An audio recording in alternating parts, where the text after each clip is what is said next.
कल्पना कीजिए जर्मनी के बावारिया इलाके का एक ग्रामीण इलाका।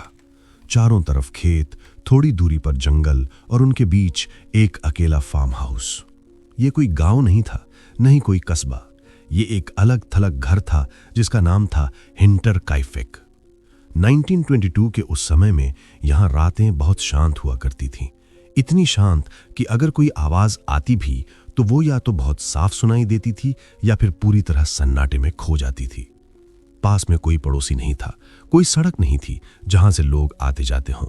अगर यहाँ कुछ गलत होता तो उसका पता चलने में वक्त लगना तय था। इसी घर में रहता था ग्रूबर गैब्रियल परिवार। घर का मालिक था एंड्रियास ग्रूबर, उम्र करीब 63 साल। एक सख्त स्वभाव का आदमी जो अपने फैसले खुद करता था और दूसरों की बातों को ज्यादा महत्व नहीं देता था। उसकी पत्नी काजिलिया ग्रूबर उम्र में बड़ी और बीमार रहती थीं। उनकी बेटी विक्टोरिया गैब्रियल जो एक विधवा थी। पहले विश्व युद्ध में उसके पति की मौत मानी जाती थी, जिसके बाद वो अपने माता पिता के साथ इसी फार्म पर रहने लगी थी। विक्टोरिया के 2 बच्चे थे, 7 साल की काजिलिया जूनियर और 2 साल का छोटा जोसेफ।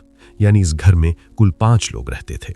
इसके अलावा घर के कामकाज के लिए यहाँ एक नौकरानी भी रहती थी और यहीं से इस कहानी में पहली बार कुछ अजीब होने लगता है। इस घर में काम करने वाली पुरानी नौकरानी कई सालों से यहाँ रह रही थी। शुरुआत में सब कुछ सामान्य था, लेकिन धीरे धीरे उसे कुछ ऐसी बातें महसूस होने लगी जिन्हें वो समझ नहीं पा रही थी। रात के समय जब पूरा घर सो जाता था तब उसे लगता था कि ऊपर अटारी में कोई चल रहा है।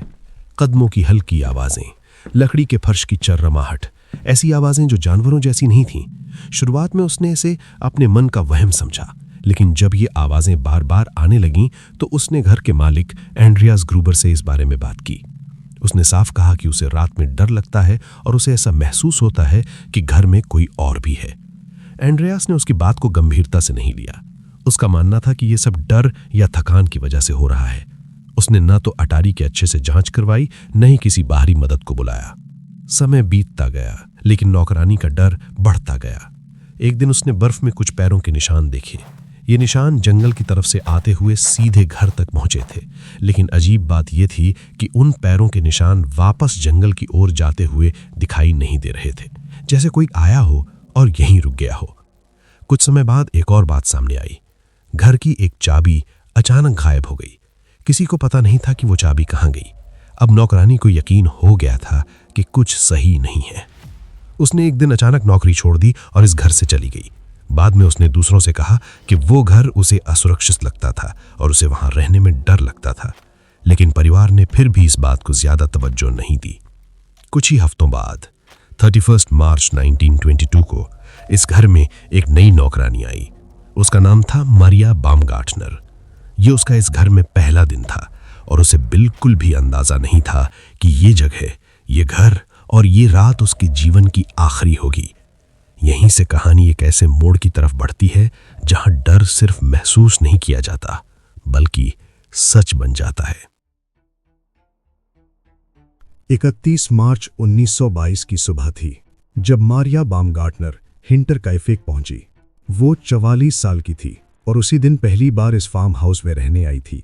ये उसका नया काम था, नई जगह थी और सब कुछ उसके लिए अनजान था। घर में उस दिन सब कुछ सामान्य लग रहा था। एंड्रियास ग्रूबर अपने रोजमर्रा के कामों में लगा हुआ था। विक्टोरिया बच्चों के साथ थी। काजिलिया ग्रूबर ज्यादातर समय अंदर रहती थी। किसी को अंदाजा नहीं था कि ये दिन इस परिवार के लिए आखिरी दिन बनने वाला है। शाम होते होते मौसम ठंडा होने लगा। बवारिया की सर्दी वैसे भी कठोर होती थी। अंधेरा जल्दी छा गया और फार्म हाउस अपने सामान्य सन्नाटे में डूब गया। इसी रात कुछ ऐसा हुआ जिसकी सटीक शुरुआत आज भी कोई नहीं जानता, लेकिन जांच और सबूतों के आधार पर जो तस्वीर सामने आती है वो बेहद डरावनी है। माना जाता है कि सबसे पहले एंड्रियास ग्रूबर खलियान की तरफ गया। खलियान घर से थोड़ी दूरी पर था और वहां जाना कोई असामान्य बात नहीं थी।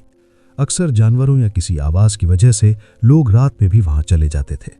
संभव है कि उसने कोई आवाज सुनी हो या फिर किसी ने उसे वहां बुलाया हो। कल्याण के अंदर पहुंचते ही उस पर हमला हुआ। एक भारी खेती का औजार जिसे मैटॉक कहा जाता है, उसी फार्म का था। उसी औजार से एंड्रियास के सिर पर वार किया गया। वो वहीं गिर पड़ा। जब वो वापस नहीं लौटा तो शायद घर के अंदर चिंता हुई होगी। कुछ देर बाद उसकी पत्नी कजीलिया ग्रूबर उसे देखने के लिए खलियान की ओर गई। वो भी वहां पहुंची और उसी तरह मारी गई। इसके बाद विक्टोरिया गैब्रियल गई, शायद अपने माता पिता को देखने के लिए, शायद ये समझने के लिए कि बाहर क्या हो रहा है, लेकिन उसे भी वही अंजाम मिला। अब तक 3 लोग मारे जा चुके थे। सबसे ज्यादा परेशान करने वाला हिस्सा इसके बाद आता है। छोटी कजीलिया शायद वो मां को जाते देखकर डर गई और खलिहान चली गई, या शायद बुलाई गई। मैटॉक से सिर पर वार हुए, लेकिन वो तुरंत नहीं मरी। कई घंटे जिंदा रही, दर्द से अपने बाल नोचती रही। हाथों में अपने बालों के गुच्छे मिले। कल्पना करो, छोटी बच्ची अंधेरे में, खून में लथपथ, दर्द से तड़पती हुई। ये सबसे दर्दनाक हिस्सा है। खलिहान में 4 लाशें, सब एक दूसरे पर ढेर। चारों के शव बाद में भूसे के नीचे एक दूसरे के ऊपर पाए गए। इससे साफ होता है कि हत्या एक साथ नहीं, बल्कि एक एक करके हुई थी। और यहीं ये सवाल उठता है कि घर के अंदर किसी ने चीखें क्यों नहीं सुनी। खलिहान की मोटी दीवारें, दूरी और जानवरों की आवाजें, शायद ये सब दबा गईं। लेकिन कहानी यहीं खत्म नहीं होती। खलिहान के बाद कातिल घर के अंदर गया। घर के अंदर सबसे पहले था जोसेफ, 2 साल का बच्चा जो अपने पालने में सो रहा था। उसे भी उसी औजार से मारा गया। उसके शरीर पर गंभीर चोटें थीं जो बताती हैं कि उस पर भी पूरी ताकत से वार किया गया।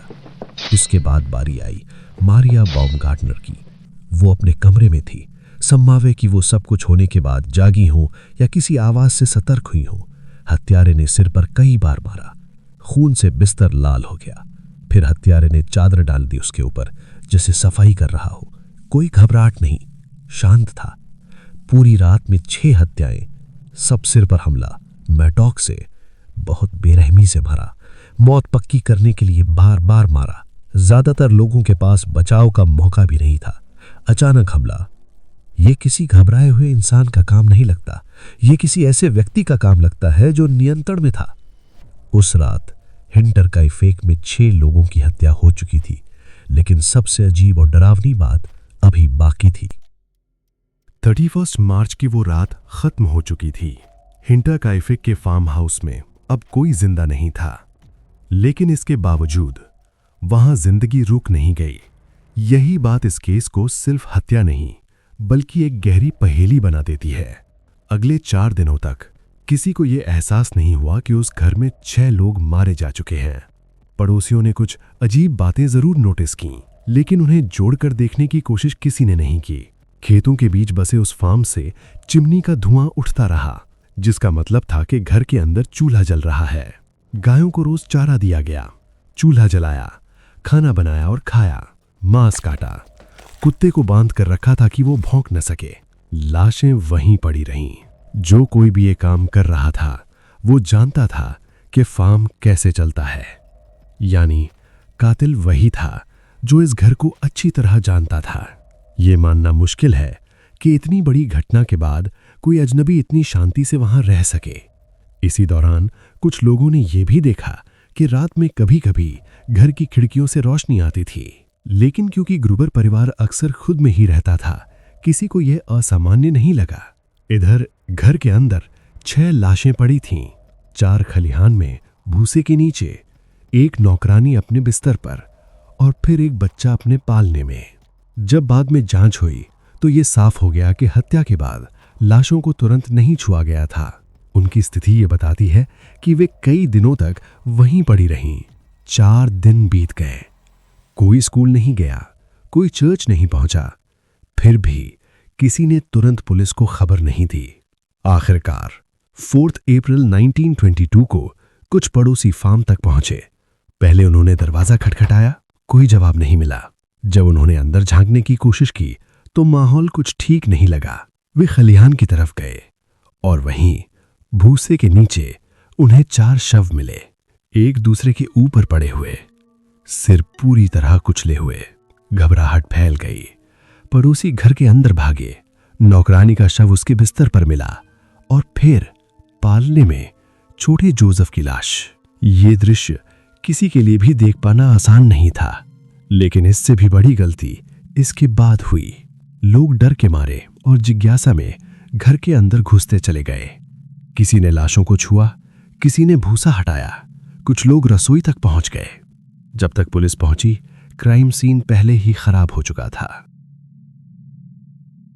जब पुलिस 4 अप्रैल 1922 को हिंटरकाइफेक पहुंची, तब तक बहुत कुछ हाथ से निकल चुका था।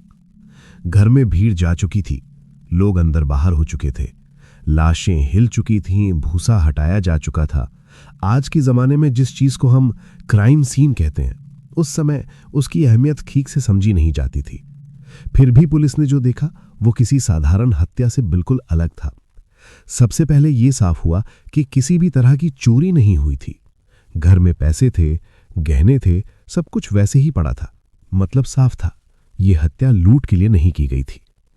पोस्टमार्टम से यह भी सामने आया कि सभी 6 लोगों की मौत एक ही हथियार से हुई थी, वही खेती का औजार जो उसी फार्म का था। यह भी साफ हुआ कि 4 लोगों को खलिहान में एक एक करके मारा गया था और फिर घर के अंदर बच्चे और नौकरानी को। इससे एक बात तय हो गई, कातिल घबराया हुआ नहीं था, वो जल्दबाजी में नहीं था, वो जानता था कि वो क्या कर रहा है। पुलिस के सामने सबसे बड़ा सवाल यही था, कौन ऐसा कर सकता था। सबसे पहले शक गया लॉरेंस श्लेकुनबावर पर, जो पड़ोसी था और सबसे पहले शवों तक पहुंचा था। उसने दरवाजा खोलने का तरीका बिना झिझक बताया। वो घर के अंदर बिल्कुल सहज तरीके से घुस गया। कुछ लोगों का कहना था कि विक्टोरिया के साथ उसके संबंध थे, यहां तक कि यह भी कहा गया कि जोसेफ उसका बच्चा हो सकता था। लेकिन इन सब बातों के बावजूद कोई ठोस सबूत नहीं मिला। फिर शक गया विक्टोरिया के पति कार्ल गैब्रियल पर, जिसे युद्ध में मरा हुआ माना गया था। उसकी मौत कभी पूरी तरह साबित नहीं हुई थी। कुछ लोगों ने कहा कि वो जिंदा लौट आया होगा, लेकिन ये भी सिर्फ अटकल ही रह गई। कुछ ने कहा कि कातिल कोई ऐसा इंसान था जो पहले से ही घर में छिपा हुआ था। अटारी की आवाजें, गायब चाबी, बर्फ में एक तरफा पैरों के निशान, ये थ्योरी काफी चीजों से मेल खाती थी। लेकिन फिर वही सवाल, अगर ऐसा था तो परिवार ने पहले कोई कदम क्यों नहीं उठाया। एक सबसे डरावनी संभावना यहीं से निकलती है। जब पड़ोसी, गांव वाले और पुलिस फार्म में इकट्ठा थे, क्या उस समय कातिल वहीं मौजूद था? भीड़ में शांत खड़ा हुआ, सब कुछ देखता हुआ। इस संभावना को कभी गंभीरता से इन्वेस्टिगेट नहीं किया गया। जांच आगे बढ़ती रही, लेकिन हर रास्ता कहीं ना कहीं बंद हो जाता था। उस दौर की फॉरेंसिक साइंस सीमित थी, फिंगरप्रिंट्स ठीक से नहीं लिए गए, सबूत सुरक्षित नहीं रखे गए और समय बीतता चला गया। आखिरकार 1955 में यह केस आधिकारिक रूप से बंद कर दिया गया। कोई गिरफ्तारी नहीं, कोई सजा नहीं। यह केस एक अनसॉल्व्ड मिस्ट्री बन गया। लेकिन कहानी यहां खत्म नहीं होती।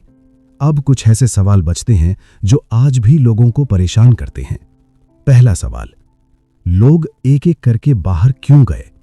अगर खलिहान में कुछ गलत हो रहा था तो घर के बाकी लोगों ने चीखें क्यों नहीं सुनी?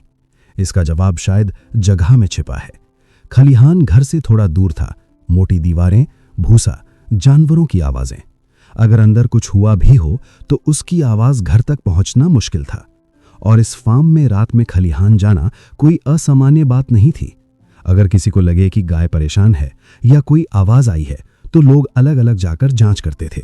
ये डर नहीं था, ये रोजमर्रा की आदत थी और शायद यही आदत कातिल ने इस्तेमाल की। दूसरा सवाल, पहले छोटी काजिलिया क्यों पहुंची? ये सवाल आज भी सबसे ज्यादा परेशान करता है। क्यों एक 7 साल की बच्ची खलिहान तक पहुंची?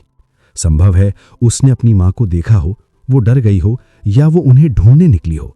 नौकरानी नहीं थी, उसे फार्म की आदत नहीं थी, लेकिन काजिलिया यहीं पली बड़ी थी, उसके लिए खलिहान जाना अजीब नहीं था। तीसरा सवाल, कातिल मारकर भागा क्यों नहीं? यह शायद इस पूरे केस का सबसे डरावना सवाल है। हत्या करने के बाद कातिल ने फार्म नहीं छोड़ा, वो 4 दिन तक वहीं रहा। इसका मतलब क्या हो सकता है? या तो उसे पकड़े जाने का डर नहीं था, या उसे पूरा भरोसा था कि कोई जल्दी नहीं आएगा, या तो वो इस जगह से जुड़ा हुआ था। शायद वो जानता था कि ये फार्म इतना अलग थलग है कि कोई तुरंत देखने नहीं आएगा। चौथा सवाल, क्या कातिल पुलिस के सामने भी मौजूद था? जब पड़ोसी और पुलिस फार्म में इकट्ठा हुए, क्या उस समय कातिल वहीं मौजूद था? ये संभावना कभी पूरी तरह जांच का हिस्सा नहीं बनी, लेकिन ये विचार आज भी लोगों को सहरने पर मजबूर करता है। इस केस के ना सुलझ पाने के कई कारण थे, क्राइम सीन पहले ही खराब हो चुका था, फोरेंसिक तकनीक सीमित थी, सबूत सुरक्षित नहीं रखे गए, शुरुआती फैसले गलत थे और जैसे जैसे समय बीतता गया सच और दूर होता गया।